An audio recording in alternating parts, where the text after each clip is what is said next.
নসিপুর ঈদগাহ কমিটির পক্ষ থেকে সকলকে ঈদের অগ্রিম শুভেচ্ছা জানালেন প্রাক্তন বিধায়ক চাঁদ মোহাম্মদ। আজ নসিপুর ঈদগাহ কমিটির পরিচালনায় একটি আলোচনা সভা এবং ইফতার মেহফিলের আয়োজন করা হয়।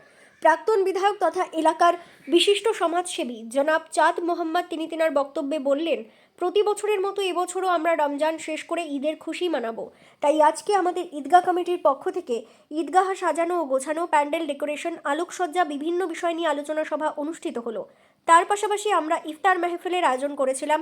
একসঙ্গে সকলে মিলে ইফতার করলাম এবং এই ইফতার মেহফিলের মধ্য দিয়ে সকলকে শান্তি সম্প্রীতির বার্তা প্রদান করলাম এবং আমার পক্ষ থেকে আমার নসিপুর ঈদগাহ কমিটির পক্ষ থেকে সকলকে অগ্রিম ঈদের শুভেচ্ছা বার্তা প্রদান করলাম। এছাড়াও আজকের এই আলোচনা সভায় ঈদগাহ কমিটির সদস্যরা এবং এলাকার বিশিষ্ট সমাজসেবী ও ইমাম সাহেব উপস্থিত ছিলেন। এছাড়াও তিনারা আরও কি বলেছেন শোনাবো আপনাদের। এই ভিডিওটি যারা দেখছেন ভিডিওটি শেয়ার করবেন, চ্যানেলটি লাইক করবেন আর সাবস্ক্রাইব করবেন। আই লাভ মাই ইন্ডিয়া, মেরা ভারত মহান। নসিপুর থেকে আজিমুদ্দিন শেখের রিপোর্ট, আখেরিগঞ্জ নিউজ। সারা বিশ্ব জুড়ে মাহে রমজান মাস শুরু হয়েছে। আজকে আমাদের নসিপুর ঈদগাহর পক্ষ থেকে ঈদগাহর উন্নতিকল্পের কাজকর্মের উপলক্ষে আলোচনা এবং ইফতার মজলিস সেটা আজকে অনুষ্ঠিত হলো। আমরা এই ময়দানে পেয়েছি, ঈদগাহ ময়দানে পেয়েছি আমাদের কয়েক বছরের, শুধু আমাদের এই ঈদগাহর ইমাম নয়, তিনি আমাদের রাজ্যের, তিনি একজন মাননীয় মুখ্যমন্ত্রীর শিক্ষারত্ন পাওয়া মানুষ, তাকে আমরা এখানে পেয়েছি। তিনি আমাদের ঈদগাহ জমাত কমিটির ইমাম এবং এই অনুষ্ঠানের তিনি সভাপতি, সম্মানীয় আনসার আলী সাহেব।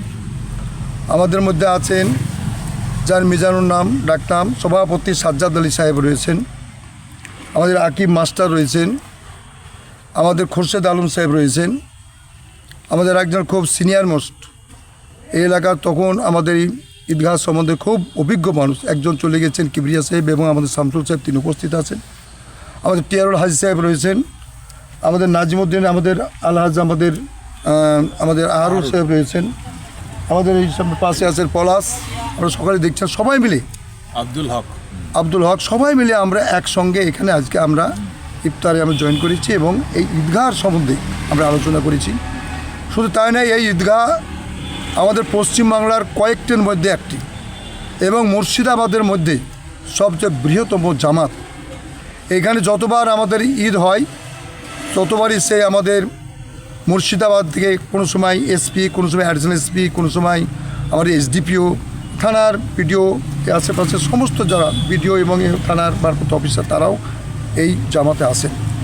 এবার আমরা আমন্ত্রণ করেছি অ্যাডিশনাল এসপিকে এবং এসপিকে। নতুন যারা আসে তো তখন চেঞ্জ হয়ে যায়, তখন যারা নতুন আছে তখন আমরা ডাকি, তারা চেষ্টা করে আসার। তো যাই হোক, আমরা খুব ভালো লাগে এই কমিটি, এই বৃহত্তম কমিটি। আমরা একসময় দেখেছি এই জামাত আমাদের বাপদার আমলে তারা হয়ে চলেছে। আমরা এই কমিটির বলে আমরা বৃহত্তম আকারে এই ছাদ কয়েকটি পিলার তুলে বিশাল আকারে আমাদের ছাদ তৈরি হয়েছে। কারণ এই মাঠে আমরা মানুষকে ধরাতে পারি না, রাস্তায় বিপুল পরিমাণে মানুষ, দুই ধারে মানুষ কাতারে কাতারে মানুষ সাজিয়ে থাকে এবং না হাঁটতে পারে তারা ছাদের উপরে থাকে। তাই আমরা বড় আকারে আমরা ছাদ তৈরি করি। সেই ছাদের মধ্যে নিচে এবং ওপরে প্রায় 10,000 মানুষ তারা পরিবেশ করতে পারে। এবং এই জামাতের আমরা অক্ষুণ্ণতা রক্ষা করতে এই কমিটির সমস্ত মানুষকে আহ্বান করে যাতে দ্বিখণ্ডিত না হয় সেইভাবে আমরা এই কমিটির সবাই ঐক্যবদ্ধভাবে আমরা এখানে উপস্থিত হই এবং এইভাবে চালিয়ে যাচ্ছি ঈদ বকরা ঈদ।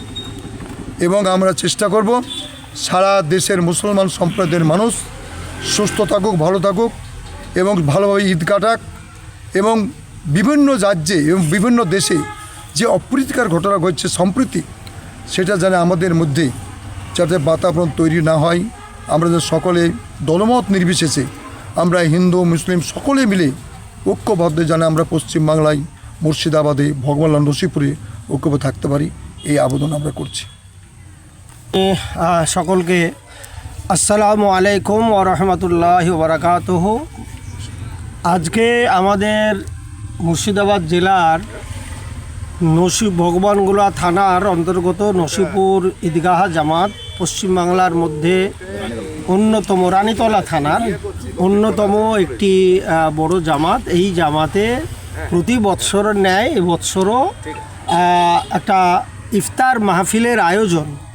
এর মূল আয়োজক বলতে গেলে আমাদের এখানকার কমিটির যারা নেতৃত্ব আছেন, বিশেষ করে যারা চাঁদ মোহাম্মদ সাহেব, দীর্ঘদিনের উনি পুরখা মানুষ, আমাদের দুবারের এমএলএ, পরিষদীয় সচিব এবং বর্তমানে তিনি উত্তরবঙ্গ পরিবহন দপ্তরের তিনি ডাইরেক্টর হিসেবে আছেন। সর্বোপরি এখানকার অত্যন্ত প্রবীণ মানুষ। এই ঈদগাহ অখণ্ডতা বজায় রাখার জন্য আমরণ যেনারা চেষ্টা করে গেছেন।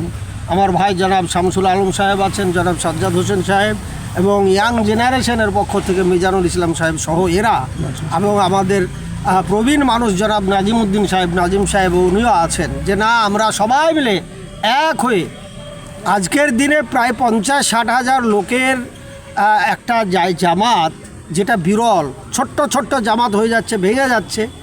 উদার দৃষ্টিভঙ্গি না থাকলে, সবাইকে নিয়ে চলবার মন মানসিকতা না থাকলে এই এত বড় জামাতের অখণ্ডত্ব রক্ষা করা সম্ভব নয়। যে জিনিসটা এখানকার আমার এই ঈদগাহ জামাতের সমস্ত মানুষেরা, বিশেষ করে নেতৃত্বে যারা আছেন, তারা এই জিনিসটা অনুধাবন করেছেন এবং তারা চালিয়ে যাচ্ছেন। আমি এখানে প্রায় 26 বৎসর অতিক্রান্ত হলো আমার এখানে আসা। বৎসরে আমি দুবার আমাকে আসতে হয়, বয়সও হয়েছে আমার। আমি দীর্ঘদিন একটা হায়ার সেকেন্ডারি স্কুলের দায়িত্বে সহকারী প্রধান শিক্ষক হিসাবে কাজ করার পরে অবসর নিয়েছি, কিন্তু তারপরেও উপায় নাই, এখানে এমনভাবে আষ্টে পৃষ্ঠে জড়িয়ে গিয়েছে আছি। আমি চাই এই রকমভাবে সবাই মিলে ঐক্যবদ্ধভাবে শান্তি সম্প্রীতির মাধ্যমে আমরা মিলিত, হিন্দু মুসলমানের দেশ আমাদের এই ভারতবর্ষ। আজকে এশায়ারকে কেন্দ্র করে যে সমস্ত ঘটনাগুলো ঘটছে, বেছে বেছে মুসলমান সমাজের মানুষের মধ্য থেকে যেভাবে আন্ডার অ্যাডজুডিকেশন এভাবে রাখা হয়েছে, অধিকাংশ ক্ষেত্রে আমাকে বাধ্য হতে হচ্ছে এখানে মুসলমান সম্প্রদায়ের কথাটা বলতে। আমার হিন্দু কমিউনিটির ভাইদেরও হয়েছে, কিন্তু অধিকাংশ ক্ষেত্রে দেখা যাচ্ছে মুর্শিদাবাদ জেলার মুসলমানের সংখ্যাটা অনেকটাই বেশি। এটা ক্ষোভের কারণ আমাদের। আমরা চাই যাতে প্রত্যেকেরই আমরা ভারতবর্ষের যে আমাদের নাগরিক, সেই অধিকার, আমরা ইনবর্ন ভারতীয়, জন্মসূত্রে ভারতীয়। আমাদের 1971 সাল থেকে নিয়ে 50 সালের রেকর্ড আমাদের বলছে আমাদের পূর্বপুরুষেরা ভোট দিয়ে গেছে, অথচ দেখা যাচ্ছে যে ইন্টারন্যাশনাল পাসপোর্ট থাকা সত্ত্বেও তাদের নাম আজকে আন্ডার অ্যাডজুডিকেশন। এটা কী ধরনের সম্ভব? এটা কি করে হলো? এই কাজগুলো এআই দিয়ে কাজ করতে গিয়ে যদি আজকে এই অবস্থার সৃষ্টি হয়, তাহলে আমাদেরকে যাদেরকে হিয়ারিংয়ে ডাকা হলো, হিয়ারিংয়ে আমরা গেলাম, কাগজপত্র জমা করলাম, অথচ কেন আমাদের নামগুলো উঠলো না? এইটা অবিলম্বে এই কাজটাকে সঠিক জায়গায় আমাদের নাম আমাদেরকে তুলতে হবে। আমরা এই ঈদগাহ জামাতের পক্ষ থেকে আমরা ঊর্ধ্বতন কর্তৃপক্ষ দৃষ্টি আকর্ষণ করছি, আপনারা অনুগ্রহপূর্বক অত্যন্ত সহানুভূতির সঙ্গে আমরা যারা বৈধ নাগরিক, অবৈধদেরকে আমরা কখনই বলবো না, যারা অনুপ্রবেশকারী তাদেরকে আপনারা গ্রহণ করুন, কিন্তু যারা আমরা বৈধ নাগরিক, কেন আমাদের এই অধিকার থেকে আমাদেরকে বঞ্চিত করা হবে? এইটা যেন না হয়। আর সর্বোপরি পবিত্র মাহে রমজান আমাদের অতিবাহিত আজকে হতে যাচ্ছে। এই মাহে রমজানের শেষ লগ্নে আমরা দোয়া করি আল্লাহ যেন আমাদের সকলকে একেবারে নিষ্পাপ শিশুতে পরিণত করে দেন।